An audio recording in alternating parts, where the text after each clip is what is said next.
Alright guys, TacticalRab back again today. Hope you're all doing well and enjoying your day so far. The Call of Duty League is finally back in action later on today, but so many announcements over the past 24 hours. All the team jerseys have been confirmed, but the big news is the CDL is officially back to Twitch for the upcoming season. Great news for the scene, some negatives as well, but will this have the positive effect we've hoped for since the YouTube deal has been in effect? Very much intrigued to your thoughts in the comment section below. Hit the like button if you enjoy. Subscribe if you are new as always. I would greatly appreciate it. So much to discuss. Just quickly, last and final call to sign up for Breaking Point Fantasy. This is Crone's team, Vickle, Clay, Kenny and Pred rounding out his team. So yeah, his prizes for the winners, $100 if you get the best team, all this type of good stuff. Starts today, so get that team in because this is for the entirety of Stage 1 and the Major. So there is no time to do it apart from today, this season. This is honestly, to me, probably the best news of the day, to be honest, is Puckett is back, baby. So Puckett, if you guys know, way back in the Halo days, then was in Call of Duty, then went to the Overwatch League, and is now going to come back as the desk coach. So I've had a few desk coaches the last few years. It's a pretty, the job seems to have a bit of rotation there. I thought Veli did a great job last year until the drama at the end of the season. But Puckett is back. Like, this guy, yes, people talk about his Call of Duty knowledge, and from a caster perspective, probably not the ideal guy. But as a desk host, man, Puckett's an absolute superstar. So really happy to have Puckett back on board.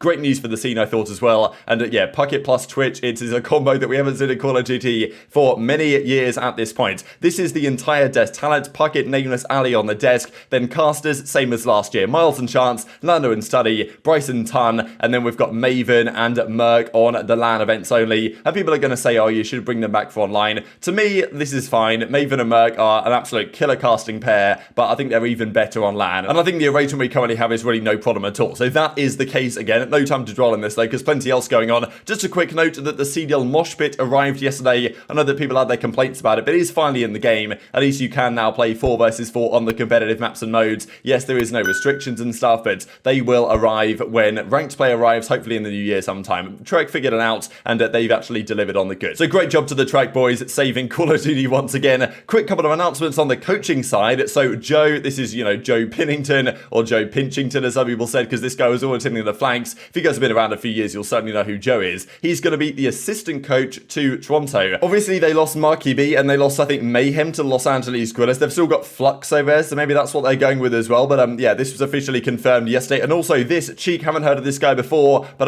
Flodder has got a new analyst. So pretty cool stuff. The teams are certainly building out their staff for the new season. Let's talk jerseys then, baby, because wow, this is the Las Vegas Legion's jersey for the 2023 season. So the final team kit reveal, we'll see OpTic's one here in a second. And this is I was actually shocked seeing this because I thought there was going to be nothing going on here. But wow, what a jersey, to be honest. I was not expecting it to be this extravagant. And this is what it looks like. I'm sure it's going to look awesome on. But I don't know. What do you guys think about this? It's way better and different to what I expected it to be honest, from the Paris guy, or from, Vegas Legion as they are now. It's, it's probably a bit busy, right, in terms of how a jersey should potentially look, theoretically, in terms of jersey designs. There's maybe a bit much going on, but still, it's pretty cool. This is what the back of it looks like as well. The back of it's really nice, to be honest. So, I don't know. I like the concept. I think it's a cool idea, and it's way better than what I expected to see from Vegas, to be honest. So, congratulations to whoever worked on this, because it's certainly up there at the upper echelons, I think, of jerseys that we have seen so far this season. Now, this is one interesting point to mention on this. Crone says in reply, the Legion or the League. So, apparently there's rumours circulating, and Crone says, I'm a retired insider, don't listen to me. But people have been comparing this to, I'm not really sure with American sports too much, but there was some story about the Hornets, where they're a pretty bad organisation. The League ran them and took them over to try and make them profitable to sell on, is effectively the idea, or at least make them better than they currently are. So some rumours circulating that effectively the League has taken over running the Vegas franchise to effectively do a similar thing, and maybe that was their decision to move them to Vegas to try and make them more attractive to sell on to new buyers. I don't know, but Clay actually came back in the Reddit thread for this and denied it and said this isn't the case. So I guess it's just one more thing to mention today, but hopefully Vegas themselves are still running their org and actually still came up with this jersey, because if they are, maybe they are on a path to redemption. And even as Crim says, Legion got the heat this year, maybe Crim's thinking, damn, maybe I should have stayed around, played for Vegas, took less salary, but still had a pretty fire jersey to wear at the end of the day. This is OpTic's jersey. Pretty funny, I thought, this image actually from OpTic here, because they come up with this, Scump wearing it and iLLeY and stuff, but you can't really see it, right, because Scump's got his arms crossed here. They've got of course, the other things on the right hand side. We'll see the full jersey in a second, and then even there's this image here. You can't actually see the jersey. So official pro kits, but you can't see the thing until you then look. Well, okay, that's what we already looked at. And Methods was joking around about this as well here here in the replies, but you know, still looks pretty good. This is the oval jersey. So again, it's one of these things, like, it's not as bad as the LA Thieves in my opinion, not as bad as maybe Boston's, but you know, okay, Boston's is solid, the LA Thieves is just pretty boring. Again, you know, you could wonder with OpTic they could have done something a little bit more interesting. I don't know, tweet your thoughts on this, because there's different schools of thought, isn't there? You want your jersey to be, you know, do you want your jersey to kind of align to typical jersey phenomenons, like what you should usually do in the guidelines that you usually have? But you know, it's maybe rather too similar to what we've seen recently. This I thought was interesting with the star on the back, because this just immediately reminded me of Astralis. I was just thinking, you know, if you guys follow CS at all, you'll certainly know Astralis in the star, and it's kind of a very similar philosophy to that, to be honest. So yeah, tweet your thoughts on this. There's been some differing and mixed opinions, because you know, some have suggested, well, look, it's Scump's last year competing, and they're basically just giving him the worst jersey he's ever had, which you know, maybe you agree with, maybe you don't. This makes me feel just like it does with the Thieves. They could just do so much better. This is a C. Yeah, You want to put it back in the B next to Vegas? No, I think this. I don't know if this is a B. This is like a C. It's really? I like it. Bro, there's nothing like gives me like okay. I feel like all the good jerseys, they give you a like you can attach something with the brand on the jerseys. This one, there's nothing to like what the star, like it's not even a what. Bro, this is Seth's final year, and they're sitting him out in probably the worst OpTic jersey. Come on now, bro. Yeah, okay, hold on. That's another thing. We know OpTic's jerseys at least pre-CDL for a long time. Fire. All their jerseys were fire. Let's talk about the elephant in the room then, because all this confirmation was coming out, and we were like, hang on a second, the league starts in less than 24 hours, and we still don't know where we're going to watch it. Now, Jacob Hale noticed here on the CDL website, they removed Prime Gaming as a sponsor. So we saw during the end of last season, there was Prime Gaming stuff. There was like, you know, these QR codes popping up on the map, and they had a Prime relationship with Amazon, which is, of course, you know, owning Twitch. So I was thinking, okay, wow, this is interesting. They've removed their Prime Gaming sponsorship, so surely there's no relationship with Twitch. Turns out there is a relationship with Twitch, or maybe there isn't. So this is the question to me. I'm not actually sure, despite the fact that it's on Twitch exclusively for now, I don't know if they actually have a deal, because as far as we knew just yesterday or 2 days ago, it was going to be YouTube and Twitch. There was no deal in place. Like 2 days ago, there wasn't a deal. So either the CDL have signed a deal in the past 48 hours, which might be possible, but if they have, it's for far less money, I'd imagine, or they actually don't have an arrangement, but are just trying out purely on Twitch, which might not be a bad idea, right? Because having one sole place to go to watch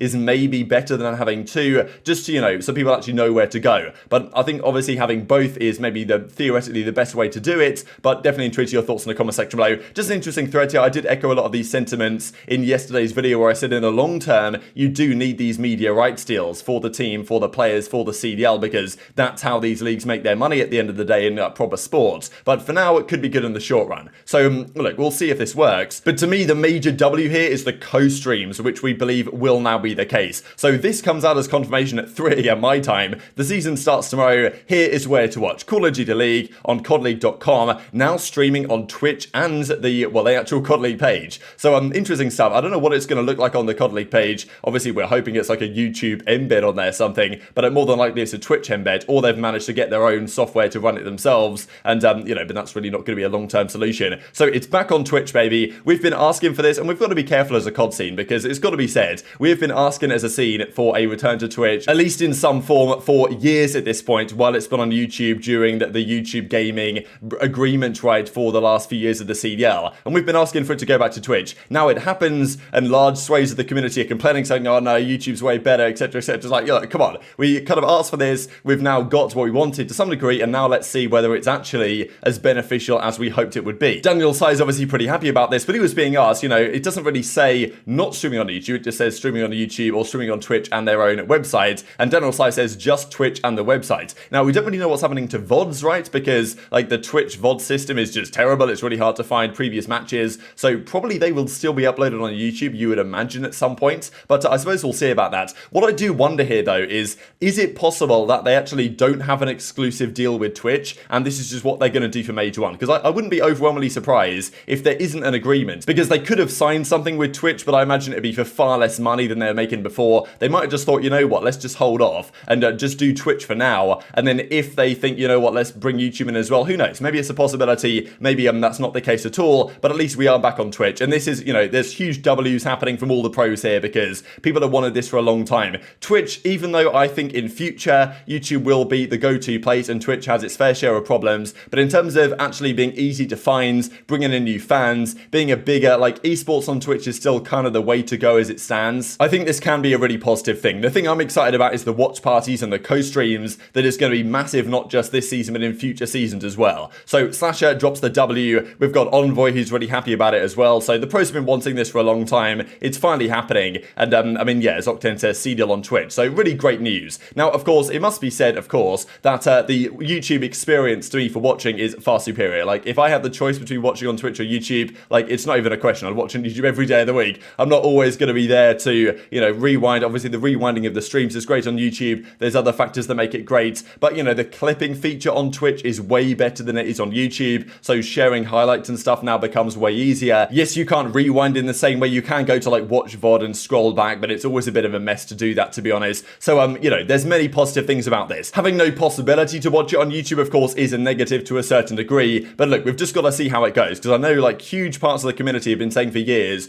going back to Twitch is the way to go. It's going to bring more viewership, get new eyes on it. The thing with YouTube is that frustrates me is that if you're a new fan trying to, like, it's hard enough as an existing fan to actually find the stream sometimes, let alone if you're a new fan trying to discover COD for the first time. You're just not really going to do it on YouTube because of the way that discovering live streams generally works, which isn't as good as it is on Twitch. So that is a massive positive. The drops, I'm pretty sure they also confirmed that drops are happening on Twitch as well, but also the watch parties. And this is what Attach says, and this is kind of what's been talked about with the flank now, because when Zoom has done his watch parties in the past, can't really do them properly, has to, you know, blank out half the screen. And now if co-streams and watch parties, right, maybe you have to be partnered and the CDL have to say, yeah, you can do a co-stream, but that's usually how it is in other esports as well. Like for Valorant, you have to get approved to do your co-stream, and if you can, then you can just broadcast the matches and react to them in real time. So this, to me, for the future of the CDL is a great thing. I was really hoping that, look, we know that Scump's retiring at the end of this year. We know that that's going to be a negative to the scene in terms of viewership, and if it was still on YouTube for the next 5 years, Scump retires, streams on Twitch or something, and like, you know, let's say Scump is streaming while the CDL matches are on YouTube. Like, you think anyone's going to be watching the CDL matches? Like, doubtful, right? So what you want to do if you're the CDL, and hopefully they realize this, is to say, hey, when Scump retires, and this is also the case for Zoom and other big personalities, like, you know, how about allowing them to co-stream the matches? It's such a no-brainer to help the scene grow, and it's like free and easy content effectively for those guys on that side of things, and I'm sure Scump would like to do it, right? If you said, yeah, hey, you can just co-stream the games and just watch all the matches on your Twitch stream, like, he'd be down for that, and he'd probably get the same viewership that the CDL does, but the CDL won't care so much because they still get their sponsors shown on Scump's stream through his watch party, and they still get the massive viewership numbers that will entail. So to me, this is a good thing, not just for this season, but for future seasons as well, if indeed it does stay on Twitch for the time being. Now, as I say, in the ideal world, I think it's on both platforms, but it's going to be on Twitch for now. Maybe they change their mind in the future, depending on if there is a deal behind the scenes or if there is not. But as a COD scene, we have been asking for this for a long time. Now it's happened. You know, we can't just, you know, cry about it effectively, which is, you know, what certain people are doing. But hopefully it actually works out to the betterment of the scene as we hoped that it in fact will, when we've been asking for this for quite a long time. Let's talk about the matches today. Just a few hours time, the matches are officially kicking off. These are the games: Boston versus FaZe, OpTic Rokkr, Legion Thieves, and then Guerrillas at Surge. Tough to call. FaZe should be favourites in Series 1. No idea who to pick in Series 2. Thieves versus Legion. I guess Thieves are favourites. They should be the #1 team in the game right now. And then Guerrillas Surge. You probably got to favour Surge in that one. But yeah, really tough to call. The OpTic Rokkr one to me is an absolute coin flip as it stands. But an exciting day one, no doubt, found on twitch.tv/Call of Duty. Hit the like button if you enjoyed. Subscribe if you're new. Take care. And I'll see you next time.